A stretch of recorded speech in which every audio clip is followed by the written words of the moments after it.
Hello नमस्कार दोस्तों। आज की इस वीडियो में हम देखेंगे हिंदी के कुछ महत्वपूर्ण प्रश्न जो कि काफ़ी इंपॉर्टेंट है आपके एग्जाम्स के लिए। तो जल्दी से वीडियो को हम शुरू करते हैं। सीमा का अनुचित उल्लंघन के लिए एक शब्द है। 4 ऑप्शन दिया है, तो इसका जो सही आंसर हो जाएगा ऑप्शन सी, अतिक्रमण। सीमा का जो अनुचित उल्लंघन करता है उसके लिए अतिक्रमण एक सही शब्द है।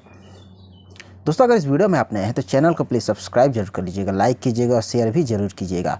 दूसरा क्वेश्चन देखिए, जहाँ ना पहुँचे रवि वहाँ पहुँचे कवि का अर्थ है। काफ़ी इंपॉर्टेंट क्वेश्चन है। इसका जो आंसर होगा ऑप्शन ए, कवि के लिए कहीं भी आगम्य नहीं। तो कवि के लिए कहीं भी आगम्य नहीं है। तितली किसकी रचना है? तो तितली जो है किसकी रचना है? वो है जयशंकर प्रसाद की। ऑप्शन ए इसका राइट आंसर है, जयशंकर प्रसाद की। देशांतर में कौन सा समास है? तो देशांतर में जो है कौन सा समास है? तत्पुरुष समास है। ऑप्शन सी, तत्पुरुष समास। फिर देखिए पांचवा क्वेश्चन काफ़ी इंपॉर्टेंट है। भाषा के आधार पर किस राज्य का गठन हुआ था? तो आंसर होगा आंध्र प्रदेश का गठन हुआ था भाषा के आधार पर। ऑप्शन डी इस प्रश्न का राइट आंसर हो जाएगा। वर्णों के समूह को कहा जाता है? तो वर्णों के समूह को क्या कहते हैं? वर्णमाला कहते हैं। वर्णमाला कहते हैं। ऑप्शन सी इसका राइट आंसर हो जाएगा। पुस्तक कौन सा शब्द है? तो पुस्तक जो है तत्सम शब्द है। तत्सम शब्द है। ईमानदारी कौन सा संज्ञा है? तो भाववाचक संज्ञा है। भाव उत्पन्न होता ईमानदारी में, भाववाचक संज्ञा है। Option B. मैं आज नहीं पढ़ूंगा कौन सा वाक्य है? तो कौन सा वाक्य है? इसका राइट आंसर है निषेधवाचक वाक्य है। निषेधवाचक वाक्य। 10वां क्वेश्चन देखिए, निम्नलिखित में अशुद्ध शब्द है। तो नक्षत्र। नक्षत्र दोस्तों, नक्षत्र ऐसे लिखते हैं, नक्षत्र।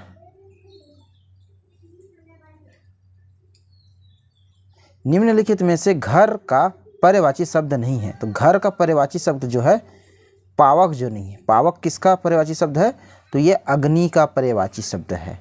जबकि सदन, शाला, निकेतन ये सभी घर का पर्यायवाची शब्द है।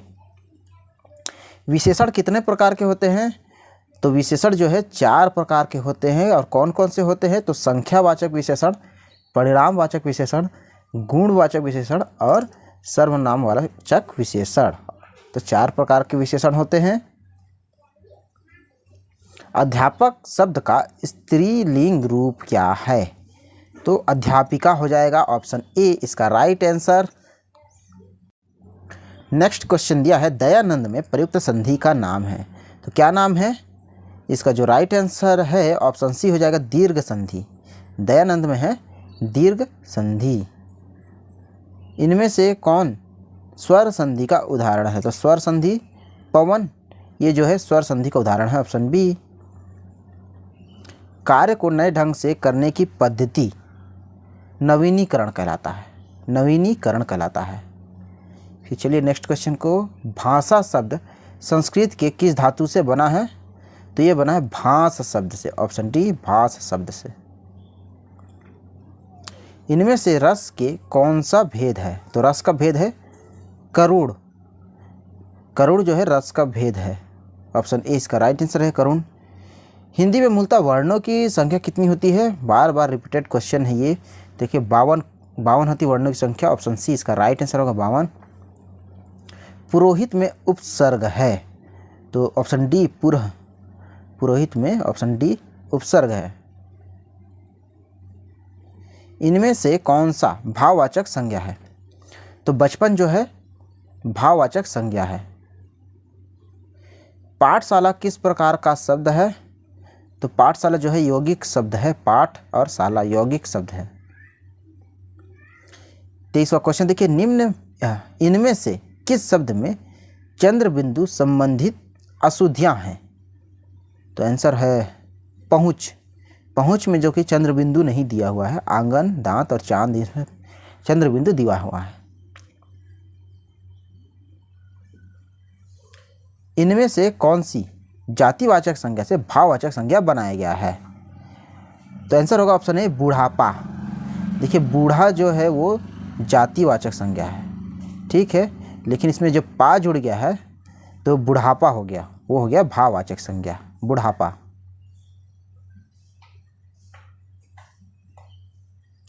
निम्नलिखित में से किस वाक्य में आक्रामक क्रिया है? तो गेहूं पीस रहा है, ये आक्रामक क्रिया, ऑप्शन सी इसका सही जवाब हो जाएगा। उसने कहा मैं घर जाऊंगा, वाक्य है, तो मिश्र वाक्य है, ऑप्शन बी मिश्र वाक्य है। वाक्य के घटक होते हैं उद्देश्य और विधेय, ऑप्शन ए इसका राइट आंसर होगा, उद्देश्य और। चलिए नेक्स्ट क्वेश्चन को देखते हैं। नाश कर देना के लिए सही मुहावरा है, तो ऑप्शन सी हो जाएगा पानी फेरना, तो पानी फेर देना, ऑप्शन सी इसका राइट आंसर होगा, नाश कर देना के लिए सही मुहावरा।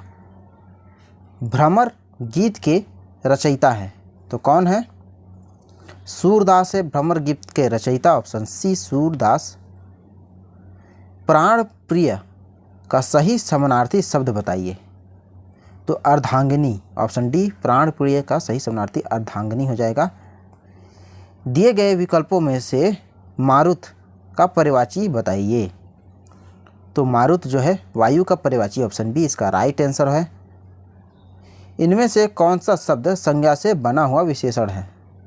तो कुलीन, कुलीन जो है संज्ञा से बना हुआ विशेषण है, ऑप्शन सी इसका राइट आंसर हो जाएगा। फिर अगला देखिए, कौन सा शब्द गुणवाचक विशेषण है? तो गुणवाचक, लाल फूल, लाल फूल ये गुणवाचक विशेषण है। महेंद्र का संधि विच्छेद क्या है? महाधन इंद्र महेंद्र संधि विच्छेद है। इनमें से किस शब्द में वर्ण संबंधी अशुद्धि नहीं है? तो अधीन, अधीन, अधीन इसमें वर्ण संबंधित अशुद्धि नहीं है। संज्ञा के भेद होते हैं, तो संज्ञा के भेद होते हैं 5 भेद होते हैं। कौन कौन से होते हैं? तो व्यक्तिवाचक संज्ञा, जातिवाचक संज्ञा, समूहवाचक संज्ञा, द्रव्यवाचक संज्ञा और भाववाचक संज्ञा, तो 5 भेद हैं। हिंदी की आदि जननी है, तो आंसर होगा संस्कृत है। हिंदी की जो जननी है आदि वो है संस्कृत। सदैव में प्रयुक्त संधि का नाम है, तो स्वर संधि हो जाएगा, ऑप्शन ए इसका राइट आंसर होगा, स्वर संधि। चलिए अगले क्वेश्चन को देखते हैं। समास का शाब्दिक अर्थ होता है, तो संक्षेप होता है, समाज का शाब्दिक अर्थ संक्षेप। फिर नेक्स्ट है, जिस समास के दोनों पद अप्रधान होते हैं वहाँ पर कौन सा समास होता है? तो बहुव्रीहि समास होता है, बहुव्रीहि समास।